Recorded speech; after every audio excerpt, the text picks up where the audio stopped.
از حرام های خدا خودتان نگه داره. بچه های عزیز، من بسیارتر صحبتم روانه به شماست. امروز جامعه از سببی کشاده شدن درها برای دنیای غرب آنچنان فاسد شده است که خود شما هر قدم مشاهده میکنید. نمیخوام من اون یک به یک بیان کنم. در هر قدم کازینو است، در هر قدم طربخانه است، در هر قدم ویدیو کلوب است، ویدیو سالن است، دیگر چیز هست. همه اینها عزیزان من چی هستند؟ اینها چیزهایی هستند که می شود گویم به اصطلاح امروزه چگونه دشمنان اسلام میگن ارمغانی هستند که دشمنان خدا برای گمراه کردن ما و شما فرزندان ما و شما تشکیل کرده ایستاده. فرزندان ما و شما را از خدا دور کنند، فرزندان ما و شما را بد اخلاق کنند، فرزندان ما و شما را آخر حیوان کنند. مقصد همین است، دیگر چیزی نیست. بنابراین امروز تمام مگزینات عرق آزاد سودا می شود، حالانکه خداوند این حرام کرده است. حالانکه عرق با همه انواعش، خواه گیراین است، خواه نشه است، خواه آبیش است، انواعش قطعی همش حرام است. این خداوند حرام کرده است. خدایی که آفریدگار انسان است، خدایی که انسان با این مرکبیش آفرید، میدانه در مزاج او چی فایده داره چی ضرر، از نوشابه ها چی فایده داره چی ضرر. انا همون خدا عزیزان من برای ما انسان ها عرق حرام گرداند. اعوذ بالله من الشیطان الرجیم. انما الخمر والمیسر والانصاب والازلام رجس من عمل الشیطان فاجتنبوه لعلكم تفلحون. پروردگار میگه بندگان من، عرق با همه نوعهاش پلید است، افلاسی است، حرام است.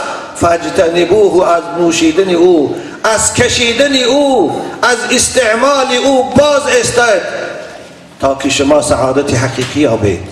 ببینید خداوند ما و شما را تهدید دارد که این چیزی زیان آور است، این زهر است، این قتال است، این کشنده شماست، این اخلاق شما را از بین میبرد، این عائله شما را ویران میکند، این شما را به جنایت تیله میکند، این جامعه شما را برباد میتید. از این باز استید. کدام در ناحیه ما یک پدر در حالت مستی مست میشد، میبیاد بچه 17 سالشه به خاطر که تو از مگزین به اجازت من 1 کیلو شکر گرفتی، در ستون آهنین چیلاوش میبندد، آنقدر میزند که تا جانش نمیبره سرش نمیتید. مانند حیوانی درنده بارین یگان همسایه غیرت نمیکن خلاص کنن. وقتی که جانش میبره بعد میشینه پیش گریه کرده میشینه. انا که 18 سال دادنش به رفت چی فایده کرد؟ من ثمره عرق، من فایده شراب که امروز با افتخار کرده عرق نوشا وای شراب میگن، وای زهر است، وای شراب نیست، وای قتال است، کشنده ای توست. اگر وای شراب میبود وای خدا برای تو رخصت میداد. آخر ببین عزیزان من، یک زواد ماشینه میبرارد، برای مطار او کدام نوعی روغن لازمی است در پاسپورتش می نویسد که فلان نوعی روغن مثلا میگید در مطار این فایده دارد. اگر غیر او دیگر نوع روغن در مطارش اندازه مطار ویران بشود. آخر خداوند ما و شما را هم عقل من داده است، معده سر معده داده است و یا مثل مطار است. کدام نوع روغن شراب این نوشابه فایده دارد خدا در قرآن که پاسپورت هر یک مسلمان است بیان کرده است. کدام نوع روغن زهرآلود است و زیان آور و منع کرده است. قرآن است پاسپورت ما مسلمانان. قرآن خدا این نوع شراب یعنی این نوع نوشابه را برای ما حرام کرده است. خمر این چیزی که مست کنه، خواه گیراین است، خواه نشه است، خواه عرق است. بنابر رسول اکرم صلی الله علیه و سلم گفتند اجتنبوا الخمر فانها ام الخبائث. شما از شراب خودتان نگه دارید، از نوشیدن او خود عائلتان محلتان نگه دارید که وای مادر تمام پلیدی هاست. اساسی تمام جنایت هاست. ببینید همین شب چقدر جنایت شود اگر انصاف کتی حکومت دارای با انصاف باشند تحقیق کنند، اکثر اونها در حالت مستی رخ می‌دهد. خواه دزدی است، خواه آدم کشی است، خواه تجاوزی به ناموس است، در حالت مستی رخ دادگی است. بنابراین پدرای عزیز، فرزنداتان در این باب خیلی هوشیار کنید. رسول اکرم صلی الله علیه و سلم بنابر کسانی که عرق می نوشند، این خمر می نوشند، در زمان رسول اکرم نامش خمر بود، این نوشابه مست کننده را خمر میگه قرآن. عرب ها خمر میگن، ما تاجیکا که عرق میگیم. نوشندش پیغمبر خدا ایمان ندارد، گفتن لا یشرب الخمر حین یشربها و هو مؤمن. بچه های خوشرو. البته محمد جهاد نمی نوشد، این صحبتی من با وی دخل ندارد، وی خاندانش خاندان خوب است، لیکن من برای دیگران میگویم این نوار دیگران شاید تماشا میکنند. پیغمبر میگه کسی عرق می نوشد از امتی من او ایمان ندارد. شارب الخمر كعابد الوثن. پیغمبر کسانی که شراب می نوشند اونها را حکمشان برابر بت پرست اعلان کردند. مانند که بت پرستان مشرکند، نوشندگان شراب، استعمال کنندگان چکیده و نشه و گهراین، اینا هم مشرکند، زیرا که اینها را خداشان همون گهراین است. باور نمیکنید آدم هایی که استعمالی گهراین مبتلا شده باشند، اونها برای یک وکالی گهراین تیارن همه چیزشان تیان. بود دم سجده میکنن، آتش دم سجده میکنن، لازم شود جنایت هم میکنن به خاطر یک وکالی گهراین یا ونخشان آرام کنن. مانند این عرق نوشم هم تا هستند. برای یک شیشه عرق باور نمیکنید در رابط وطن ما دو تا الکش مست میشن، در بغلشان یک شیشه عرق با زیادتی میگیرن، طریف خانهش هم میرن، کپروک بود از بالای دریا دا بالای کپروک میرن، او مست بدبخت مست مردمی چرا میفهمد اخی بالای کپروک کلش میکرد در دوری دریا میزند، سنگ باری میمونه بالای سنگ تاده.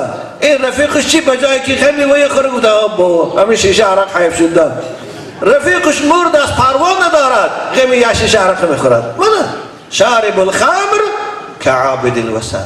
بچه های عزیز، باید از چیزی که اسلام او را حرام کرده است و برای فایده شماست.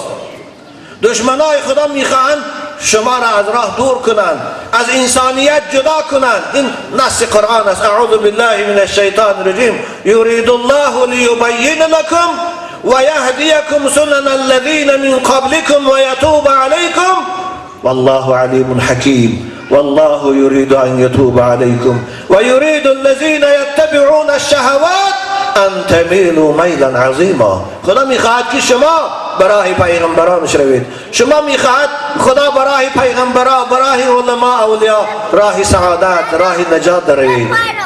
عائله سالم تشکیل کنید، عائله پاکیزه، عائله با آداب و خوش اخلاق. اما دشمنانی که پیرو شیطان هستند، پیرو شهوت هستند، اونها چی میخواهند شما از راه راست دور شوید، از آداب و اخلاق اسلامی انسانی دور شوید، مبدل به حیوان شوید. باور نمیکنید تلویزیون‌ها رو بینه نکاح مرد به مرد امروز دنیای غرب هر روز رکلام دارد، مردک به مردک زن شوهر شد ایستادیان با تلویزیون‌ها هر روز اونا رو نمایش میدن که تاجیکا شما هم یادگیری رنگ امینا شوید.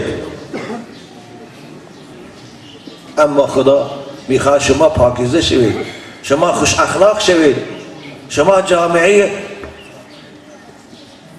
پاکیزه تشکیل کنید. خدا این از ما میخواهد. خدا رحمت کنه حضرت عبدالله ابن عباس خوب گفته بودند در جامع الرموز از روایت: من بات سکرانا بات عروسا للشیطان فعليه ان یغتسل اذا اصبح.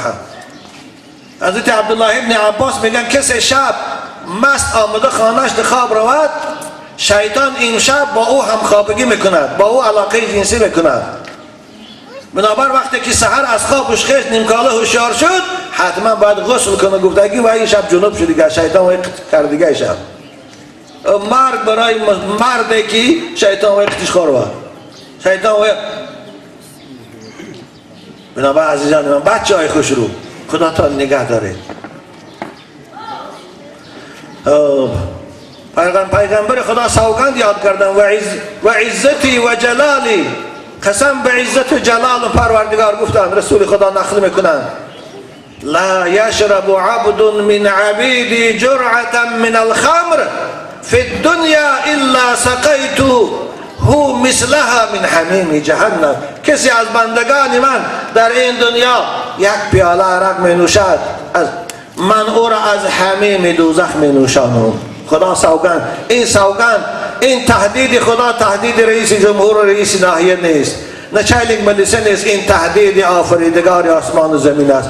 این تهدید همون ذات است که در یک ثانیه نیمه امریکا را کلید کرد، در یک ثانیه با طوفان تسونامی فیلیپین و کانگانگ و اندونزی را کلید کرد. ان همون تهدیدش است. پروردگار میگه قسم به عزت و جلالم، کسی از بندگان من در این دنیا شراب می نوشد، او را از حمیم دوزخ می نوشانم. حمیم دوزخ چیست؟ حمیم دوزخ کسلاته است. این کسلاته که حال داریم نه، او شاید هزارها گرادوس از این قطعاتر است که به مجرد نزدیک آوردن به دهان تمام گوشت و پوست از زهر او سوخته می ریزد. این است جزای کسانی که در این دنیا شراب می نوشند. آخر اینقدر نوشابه های زیاد امروز برآمده است، همه اونها حلال هستند، انواع نوشابه ها هست، غیر از مست کننده دیگر همش حلال است. چه ضرورت دارد جوانای عزیز خدا تان به لعنت خدا گرفتار میکنید، خدا تان به عذاب خدا مبتلا میکنید. به یادم می آید شمس الدین ذهبی در کتاب الکبائرش یک واقعه را نقل میکند، خدا داناتر است به حقیقت او.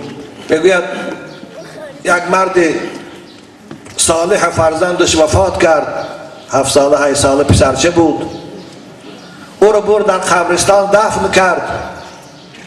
ثانی بیگاه خانه آمد، البته پدر دلش چگونه برای فرزند می سوزد معلوم استیم، همه ما و شما پدر هستیم. بگه چند شب پس فرزند خود در خواب دید که رنگ و روش کندگی خزان، او موی سری که چون مشت سیاه بود سفید شده است، گویایی که 90 ساله مو سفید است. پرسید جان من، گفت 2 روز باز من پیشتر تو رو در خاک سپاریدم، مانند گل زیبا بودی، موی سری چون مشت سیاه داشتی، چی شد الکی تو 90 ساله باری می نمایی؟ گفت بابا لقد دفن فی جنبی رجل ممن یشرب الخمر، دیروز در پهلوی من قبر نو کندن، در این قبر انسان را آورده گذاشتن که او عرق نوش بوده است، مایزده بوده است. وقتی که او را در قبر گذاشتن و لحد محکم کردن و خاک گرداندن و بازگشتن قیشاش، لقد ظفرت الجهنم ظفرته، دوزخ حمله به قبر او کرد که از حمله دهشتناک دوزخ اهل قبرستان همش موهاشان سفید شد. ببینی از سبب عذاب قبر شخصی عرق نوش همسایه قبرهاش در عذاب هستند. خودی همین دنیا در همسایه میزنه داشته باشه، هر شب مست بیاد با خاندان جنجال کند، شما ناراحت بشید؟ مانند این در قبرم. بنابراین عزیزان در کتاب ها میگه هر مسلمان کوشش کند قبر خودش در پهلوی یک مرد صالح جای تیاد. وقتی که در قبر حال عرق نوشای این باشد، جوانای عزیز به جاناتان جبر نکنید. نگوید عامله ها ما رو میترسانه، ما شما رو نمیترسانیم. ما آن چیزی را که خدای شما به شما گفته است، پیغمبر اسلام به شما گفته است، اسلام عزیز که شما پیرو دین او است به شما گفته است، همون به شما میگیم. اختیار دارید، خواه قبول میکنید خانه، فردا تابوت سوار پیشش برید. بنابراین عزیزان من خدا تا نگه دارید.